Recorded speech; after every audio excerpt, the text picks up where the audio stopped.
Hey, how are you? My name is Mike, MikeStewart.ca, and welcome to episode 13 of the First Time Home Buyer's Guide for Vancouver. Today we're going through the contract to purchase and sale, most specifically pages 5 and 7 when we're talking about subject clauses. So, first question is, what is a subject clause? Well, on the contract down below, the subject clause is anything that starts with the word subject to, okay?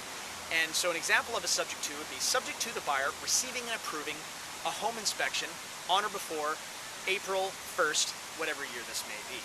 So, let's go through a scenario.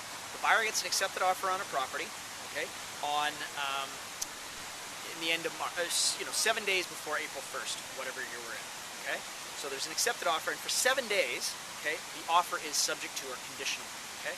So the buyer has their offer subject to inspection. The buyer gets an accepted offer, they send their home inspector through.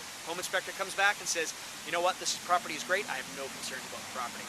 Buyer decides, you know what, I approve of the advice I was given, I remove my subjects, and I will go forward with this deal, okay? Now let's run through another scenario, or the same scenario, but another outcome.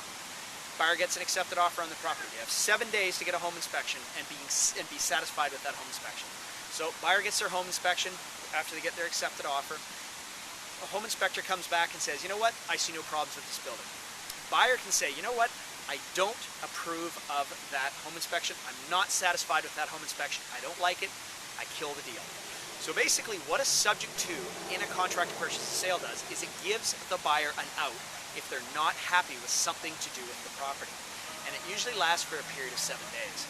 Now, the reason why we get an offer subject to accepted is so that the buyer has a out and it's safe for the buyer.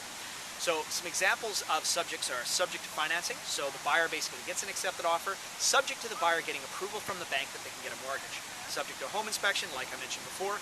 The buyer gets an accepted offer, they get a home inspection, and they decide if they're happy with the home inspection or not. Subject to documentation. So the buyer gets a copy of the strata documents, and they read through them. Say, for example, they see something in the strata documents that says there's a problem with the building, they can kill the deal, they don't have to go forward on it.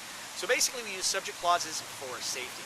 So in the following episodes, I'm going to go through each one of these subjects in detail so you can see exactly how this system works. My name is Mike Stewart. Thank you very much for watching. If you have any questions, give me a call, 604-763-3136. Thank you.